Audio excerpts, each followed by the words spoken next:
Hello guys, welcome sa ating channel. So tapos na tayong mag-work.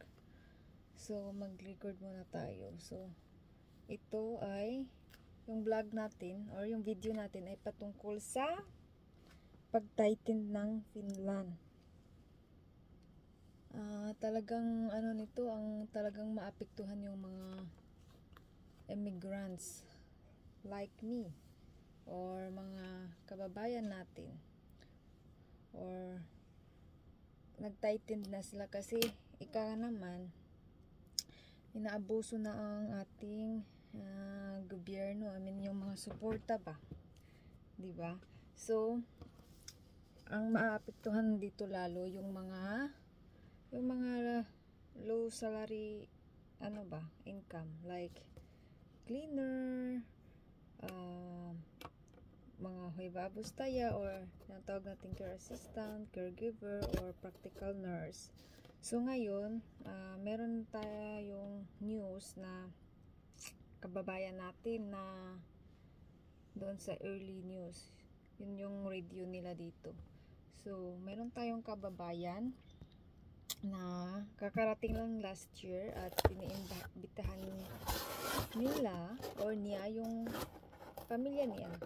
Kasi sabi niya nahihirapan daw siya kasi naman nag-tighten na this month lang talaga ng October guys, October 1st. So nag-tighten na sila. So yung minimum na makakuha ka ng anak mo or yung pamilya mo, yung first mo na anak, dapat ang requirements na sahod guys per month is yung first, kung isa lang yung kukunin mo na anak or isa lang yung anak mo, dapat yung sahod mo ay nasa 2,430.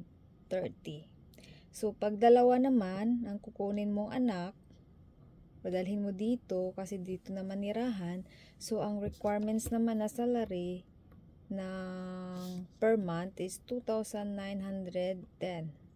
So imagine, siguro makuha mo naman yung anak mo sa ganitong sahod pero medyo tight, 'di ba? Kasi hindi naman libre dito yung accommodation, yung renta, mahal ang renta. Ang pambayad sa mga kuryente hindi naman masyado malaki pero kailangan talaga yan. Talaga iyon yung basic na rin babayarin buwan-buwan. O pag may sasakyan ka pa, tubig, mga insurances. Tapos kapag meron kang anak dito, so mahihirapan ka talaga, no? Hirapan ka talaga pag ikaw lang mag-isa. Siguro kung mag-asawa kayo, okay yun, dala-dala yun. Mag-asawa kayo, tapos dalawa yung anak mo, di kaya-kaya yun. Kung ikaw naman ay mag-isa ka lang, single parent, tapos hindi mo pa nakuha yung asawa mo or something ganun, or anak mo na yung kinuha mo, so medyo tagilid, no? Mahihirapan tayo kasi nag-increase na yung requirements nila ng kasi noon mga siguro nasa yung pagkakaalam ko, nasa makakuha ka ng anak mo or family mo ay dapat nasa I think minimum 2,000 or 1,900, na yun, yung less tax na yun. Ngayon nag-increase na talaga, so napakahirap, no? So nadadamay tayong mga matitino, yung mga nagtatrabaho ba, kasi ginanyan nila yan ng migri dahil alam mo naman maraming inaabuso yung sinusuporta anak ng anak, tapos hindi naman nagtatrabaho, ganun. Tapos yung mga nagtatrabaho nagbabayad ng tax, kawawa naman, no? So yun. So mahirap yung sa mga immigrants, lalo na sa yung mga low salary ba, I mean yung mga nagtatrabaho sa mga low salary. So mahirap talaga. Okay lang, kasya lang yung yung pag dalawa nga kayo, so naghigpit na sila ng so yung isa nating kababayan ay siya, sabi niya nahihirapan talaga siya. Gusto niyang dalahin yung dalawang anak niya, pero parang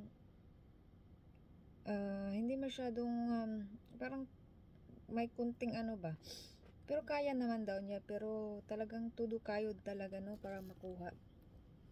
So yun yung ano, hindi talaga madali dito sa bansa na ito dahil mahal yung living. Isipin mo, renta, bayad mo buwan-buwan yan. Dapat kailangang magkayod, kumayod, renta, yung renta ng bahay, tubig, kuryente, pagkain pa dito mahal. Tapos pag may anak ka pa, syempre yung gastos mo sa mga pagkain or damit, o diba? Kasi yung damit dito, kasi 4 season, diba? So palit-palit ka ng damit, sapatos, tapos may mga ano-ano ka pa dyan, itching-bureching.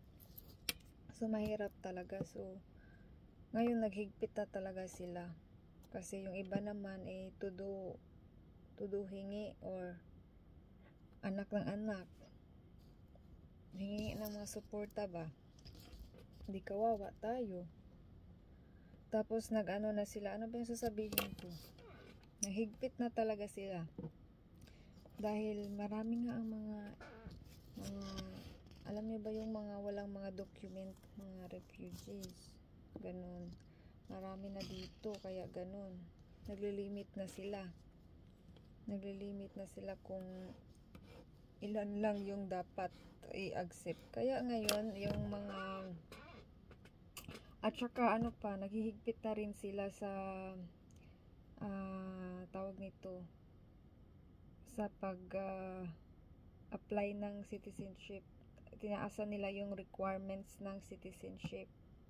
'Di ba noon 5 years lang, ngayon naging ano na, naging 8 years na.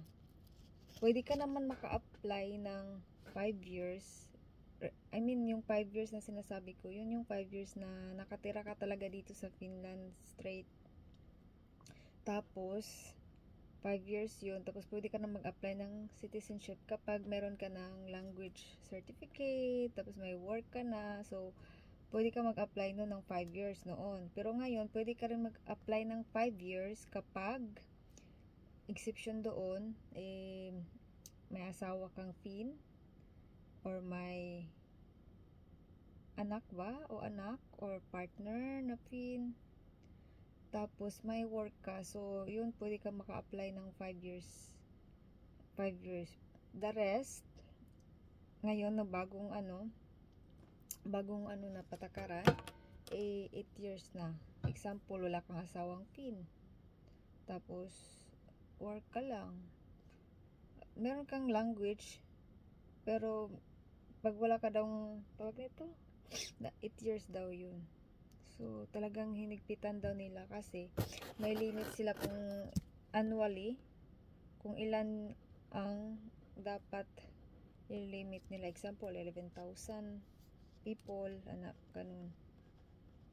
Kaya, kasi yung iba kasi nagmamadaling mag-apply ng citizenship, tapos hindi na magtatrabaho, umaasa na sa gobyerno. So yun yung ang napakahirap. So paano naman tayong mga laging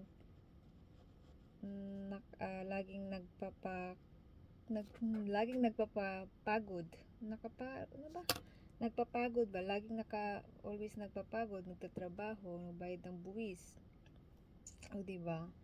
So yung iba kasi naabuso, tayo naman ay nadadamay sa mga taong ganyan, pero nakakasurvive pa rin tayo, no? So laban lang tayo hanggat may trabaho, may sahod pa tayong matatanggap, at saka meron tayong magagastos, pambayad, pangbili ng mga kung ano-ano.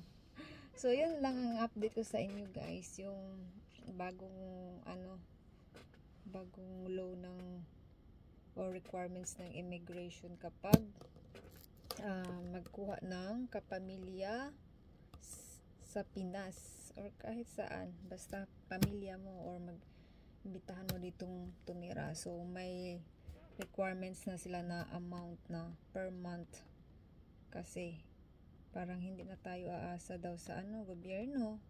Although yung anak nyo na nasa 1 to 17 years old, may support yan sila every month.